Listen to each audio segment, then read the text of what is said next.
Well, today is Big Rock Tree Install Day on the Sturgis farm here, and I'm in the hedge of it. you're in the hedge of it. Get it? Yeah, hedge Thick of of it? Yeah, thick Hedge of of it. it? Hedge of it. Is Yeah, this a hedge? that's a really good one, babe. Maybe the bush of it? Ooh, Yeah, probably shouldn't say that. yeah, Okay. whatever.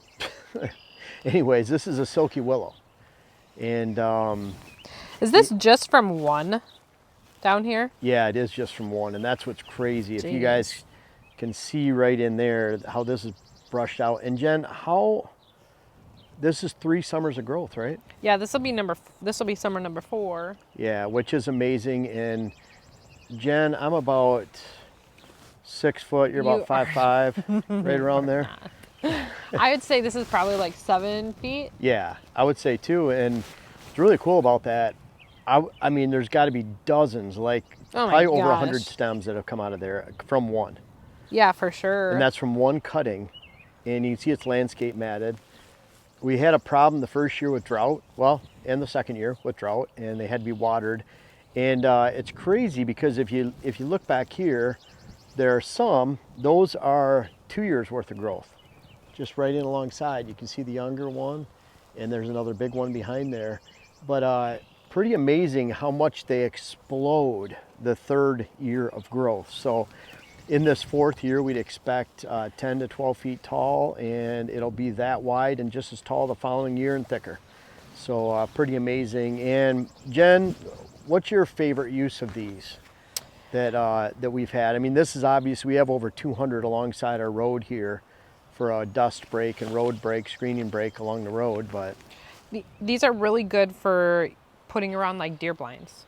yeah, Right, you know, rednecks, like That we have is a so few true. that are on those lower platforms, like those 5-foot platforms. And so these are so natural and they grow up just around that platform so well. If it's on a 10-foot or on a 5-foot, it would grow up to the Yeah, close to we'll the have windows. You might have to- to trim them. we'll have to screen them, and that's what we've been doing. We have some of these around the blinds, and it's been amazing how far they're filling in. We have some hybrid willows too, but we put the hybrid willows, that's a tree on the 10-foot platforms. But yeah, Well, on they a go so 5-footer, wide too. Like this has got to be like at this point, it's got to be like what, like 6, 8 probably feet, 8 feet. wide. Yeah, usually that's with these. They're usually about that, where they're 12 by 12 when they're 5 years old, and that's about the size they stay. But if when they're younger, they're 4 by 4, 8 by 8. They're pretty round. I must ask you a question. Yes. What is that? A mustache? Your mustache. What's the question, babe? Oh, how's your mustache going? It's going great, babe. Thanks. So we're gonna put these in front of the blind. That's one of our projects that they're here for today. They were also filling some areas in. We actually have an area along the road where the county sprayed, and it went about 20 feet past onto our land off the easement, and killed some of the shrubs we had. So Big Rock was really nice to replace some of those, Tom and Seth. But and then we have some other projects of diversity pockets too, and we'll show you those. But this has been amazing right here, the silky willow growth. We can talk about what they're going to look like, but this, after 3 years worth of growth, and this is probably our most impressive silky willow that we have on the property. But they're all going to be between 10 by 10, 12 by 12 at 5 years, and this one might be a little bit more. But very, very impressive growth. And let's go around the farm and see how we're using these, and how Tom and Seth are helping us with the habitat. Silky willows, deer don't eat. They might nibble on a little bit, but they don't destroy them. Outstanding for screening. I was gonna add, Jen, one of the things that we talk about a lot is these are really natural in front of a blind. Oh So, my gosh, yes. a natural opening in the woods. There's already green growth, shrubs, trees growing, regeneration. So when you have the silky willow here, it just blends in with the rest of the brush, unlike even 7-foot high switchgrass, a wall of grass, for example. Now, if it's all the way around the plot, it might just be a softener. That's not a bad thing. Well, even piles, like you talk about putting like, Oh my gosh, piles yeah. and stuff. These, if you could do these, or like In we're front of doing on the piles. new plot. Yeah, not put these everyone in- can move the piles like we can. Right, that's true. But if you could plant something like this in front of the piles to help make it more natural, that'd be great. Really softens them. And so a lot different than, say, like a wall of evergreen in a wooded setting where there's no evergreens, or a wall of miscanthus grass that's 12 feet, 14 feet tall. That is very unnatural, and you will find a strong portion of the mature box that will avoid not only the piles, but a solid wall of miscanthus in front of a blind as well. Now this is an area right here where county right away about 15 feet over there, they're spraying trees, then it kills overspray over here. Not supposed to do that, but we're gonna take care of the trees, put some signs up and we'll take care of that. So we've had to replace some of these silky willows right here. I really wanted to point out some of the, we get over by where Jen's standing right here. Jen, if you look down, look at these right here. A lot of these silky willows, because of our switchgrass on this side, and we even have some switchgrass on this side, and then just a lot of weeds and debris. You can see a lot of these silky willows are growing into and over the mat so they can get the most amount of sun. So that limits growth. Now this year we expect these to grow. These probably grew from about right here last year. So we had about 2.5 to 3 feet of growth. These will be well above the switchgrass line this year, but we're still gonna go in and along these where they're all trying to get to the sun. We're gonna mow down this edge so that the whole afternoon sun, the entire back half of the day, will get full sun. That'll get full sun down into here. And we expect these to be about the same size as that one over here. They're already about 20 stems, but it's amazing how they'll grow to 100 stems just in that 3rd and 4th year. So really pays to keep the weeds down. We're not going to cut the switchgrass down. This is our big pheasant area right here, but they'll grow in to catch the sun, which kind of illustrates that wherever you want to plant any kind of shrub, make sure it's getting full sun. But let's go ahead to another project we're doing behind the house with the Big Rock Tree guys. I'm here with Seth from Big Rock Trees, and actually his dad, Tom's right over here. And but this is one of our installs right here that we're doing this year. It's 15 by 15 foot fenced in area, but you can see the cover back here, and this is where deer move through here between the houses a lot. Also, our new food plot is about 150 yards back, so this further helps insulate the house, getting some shrubs and trees growing in here. Might even add a couple pockets more here next year, but that's kind of the purpose. And you guys have had good luck. This is a little bit different design here than we first had with the 30-foot diameter circles. Right. These are now 15 by 15, and if you can talk about, you know, we had snow fence before, now you have this heavy-duty netting. What to you is the difference between all of this? Yeah, I think originally it was price, right? So the snow fence, an idea, was the most heavy-duty thing that we thought could protect pockets. Well, you know, after a year, you get some snow buildup, you get high winds, it goes through, and the snow fence starts to kind of fall down. And it just seemed like every year you had to pick it back up and re-zip tie it. Then it's all about how do I strengthen the top, because it is heavier. Where this netting, and this is just an HD deer fence from Menards. And so it's 7 feet by 100-foot rolls, and it just seems like it's lighter. One, you get maximum sunlight in these pockets. That's kind of the key. It seemed like with the snow fence, over time, when you look in a pocket, you can see shaded areas. You know, it's the holes in the fence are not as large, and it just doesn't let the sunlight. This is pretty much maximum sunlight here. Well, and we talked about up by the road, the ones you guys replaced, you know, from road overspray, but how all of those that are alive, you have switchgrass that's 7-8 feet tall on one side, and you have weeds on the other, and they're all growing towards the middle to get the sun. Right, so it kind of illustrates if you're getting full sun, you're going to get maximum growth. We had the big one up by the pole building that's huge. Yes. And the weeds down up there are low. You know, that's the key is we use the fabric right away, retains moisture and eliminates weed competition.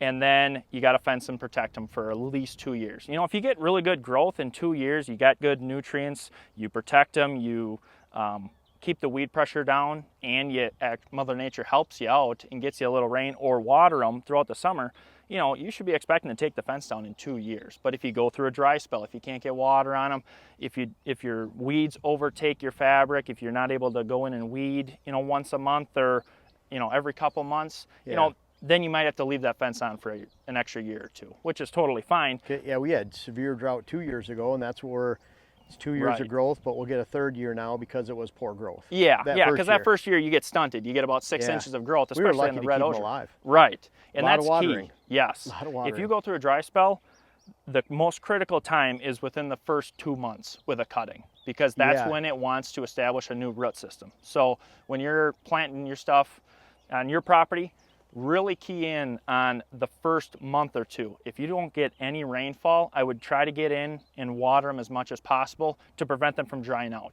I think you said, was it 5 gallons per? I would say, yeah. Which is a lot. It That's would a lot. take, Jen, It'd be like 2 days 2.5 minutes per cutting is about what it would do. for draining out of our IBC tote. 5,000. Yeah, 200, but you never exaggerate, do you? And that was a time, though, where you were receiving no rainfall. For about 8 to 10 weeks, Right. less than an inch. Yeah. So So, really, you know, really, if really Mother bad. Nature, you know, like last year, you didn't even water at all. We didn't even water last year. Right. So. And that stuff took off and performed well. And even the stuff that survived the drought, you Yeah. watered. But then, you know, last year you had all that rain. Now you got red osier They're that almost are like 4 or equal. 5 feet tall. Right. Yeah, it's crazy. You know what I was going to mention with the snow fence? Mhm. What we noticed too, because of the big winds we get up here on top, that wind would push through these big northwest winds up here on top of the ridge. Mhm. And it bent some of the posts Oh, yeah. over. Like you can see, they all bent with the wind because it acts like a sail and pulls it over. Right. Yeah, and we So, actually same saw thing. that at we installed some trees locally by us, and we used snow fence, and it was by a softball field, and it was a wide open field. And during the winter, they had one heavy snowfall plus a mix of very, very high winds, and it bent those T-posts.